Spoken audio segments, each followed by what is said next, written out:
Hi friends, welcome back to my channel House to Homemaker. ఈరోజు నేను మిరియాల చారు చేయబోతున్నాను. మిరియాల చారులోకి ఫస్ట్ మనకు కావాల్సింది ఏంటంటే టమాటాస్. మిరియాలు మెయిన్ ఇంగ్రీడియంట్ అయితే టమాటాలు కూడా ఇంకొక మెయిన్ ఇంగ్రీడియంట్. టమాటాలు లేకపోతే కనుక టేస్ట్ అనేది వేరేగా ఉంటుంది. సో దీనికోసం నేను ఫస్ట్ అయితే ఈ టమాటాస్ కట్ చేసుకుంటున్నాను. సో నెక్స్ట్ ప్రాసెస్ ఈ టమాటాస్ కట్ అయిపోయింది. ఇప్పుడు నెక్స్ట్ ప్రాసెస్లోకి వెళ్ళిపోదాం. సో ఫస్ట్ ఆఫ్ ఆల్ నేను ఏం చేశానంటే చారుకు కావాల్సిన ఇంగ్రీడియంట్స్ అన్నీ కూడా పక్కన పెట్టేసుకున్నాను. సో ఒక్కొక్కటిగా ఇప్పుడు నేను ఇంట్లో వేసేసుకుంటున్నాను. సో చారుకి స్టార్ట్ చేసేస్తున్నాను. ఫస్ట్ అయితే పసుపు, కారం. సో కారం నేను చాలా తక్కువ వేసుకుంటున్నాను, ఎందుకంటే మిరియాల చారు కాబట్టి మిరియాలు వేస్తాము. నెక్స్ట్ వచ్చేసరికి కొంచెం ఎండుమిర్చి కూడా నేను ఆల్రెడీ వేసుకున్నాను కాబట్టి ఇందులోని నేను కారం అయితే చాలా తక్కువ వేస్తున్నాను. సో ఇది వచ్చేసి చారు పొడి. ఆల్రెడీ నేను చారు పొడి ఎలా చేయాలో మీకు ముందే చూపించాను. సో ఆ చారు పొడి తీసుకున్నాను. నెక్స్ట్ వచ్చేసరికి ఉప్పు వచ్చేసరికి నేను కల్లుప్పు వేసుకుంటున్నాను. నార్మల్ సాల్ట్ కావాలంటే వేసుకోవచ్చు, కానీ చారుకు వచ్చేసరికి మెంతులు ఒకటి, నెక్స్ట్ కల్లుప్పు ఒకటి టేస్ట్ బాగుంటుంది. సో అందుకని నెక్స్ట్ కొన్ని వెల్లుల్లిపాయ, తర్వాత బెల్లం, తర్వాత చింతపండు, ఇంకా తర్వాత టమాటోస్ తీసుకున్నాను కదా, ఆల్రెడీ కట్ చేసిన టమాటోస్ ఒకటి. సో నెక్స్ట్ కొత్తిమీర. సో ఫస్ట్ ఇవన్నీ కూడా బాగా హ్యాండ్తో క్రష్ చేసుకోవాలి. క్రష్ చేసేసుకొని కావాల్సినంత వాటర్ వేసుకొని స్టవ్ మీద పెట్టేసుకోవడమే.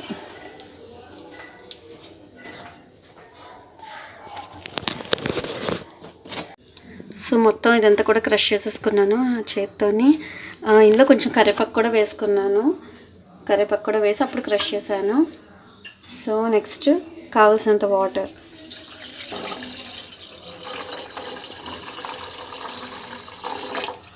సో దానికి సరిపడినంత వాటర్ తీసుకొని వేసుకొని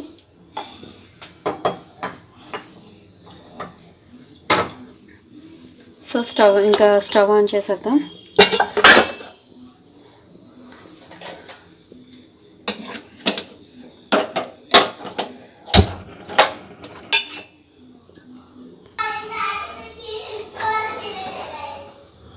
సో ఇది ఇప్పుడు మనకి చారు బాగా ఏమేంటంటే ఈ చారు ఏమీ ఎక్కువగా మరగనవసరం లేదు, జస్ట్ పొంగు వస్తే సరిపోతుంది.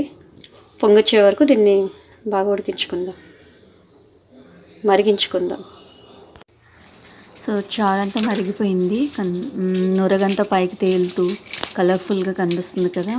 సో ఇంకా స్టవ్ ఆఫ్ చేసేసుకొని నెక్స్ట్ తాలింపుకి స్టార్ట్ చేసేద్దాం. తాలింపుకి నార్మల్గానే మనం ఆయిల్ వేసేసుకుంటాం కదా, కావాలంటే మనం గీ వేసుకుని కూడా తాలింపు పెట్టుకోవచ్చు. గీ వేసుకుంటే ఏంటంటే నెయ్యి వల్ల అదొక రకమైన టేస్ట్ బాగుంటుంది. సో నేను ఇప్పుడు ప్రజెంట్ మాత్రం నూనె వేసి నెక్స్ట్ మామూలు పోపు సామాన్లన్నీ కూడా వేసేసుకుంటున్నాను. జీలకర్ర, ఆవాలు, మినపప్పు, ఎండుమిర్చి, కరివేపాకు అన్నీ వేసి నెక్స్ట్ ఇందులో కొంచెం ఇంగువ కూడా వేసుకుంటాను. ఇంగువ కూడా వేస్తే తెలుసుకుందా డైజెషన్కి కూడా చాలా బాగా పనిచేస్తుంది ఇంగువ అనేది. సో మెయిన్ చిన్నపిల్లలకి చారులోని ఇంగువ వేసి పెడితే డైజెషన్ ఫ్రీ మోషన్ అవ్వడం అలాగ ఉంటుందన్నమాట. సో అందుకే చిన్నపిల్లలకి ఎక్కువగా మనకి చారులే బాగా చిన్నపిల్లలకి అనమాట, 1 year లోపు పిల్లలకి వాళ్ళకి కూడా ఎక్కువగా చారు అన్నం ఎక్కువగా యూస్ చేసేది. ఏంటంటే అందులో అన్ని ఇంగ్రీడియంట్స్ వేస్తాం కాబట్టి టమాటా, కొత్తిమీర అన్ని పోషకాలన్నీ కూడా అందుతాయి, ప్లస్ డైజెషన్ కూడా అవుతుందని చెప్పి.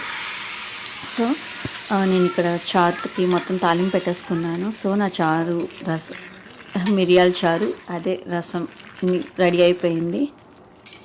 సో ఇంకా సర్వ్ చేసుకోవడమే. వీడియో కనుక నచ్చినట్లయితే కనుక సబ్స్క్రైబ్ చేయండి, లైక్ చేయండి, షేర్ చేయండి, కామెంట్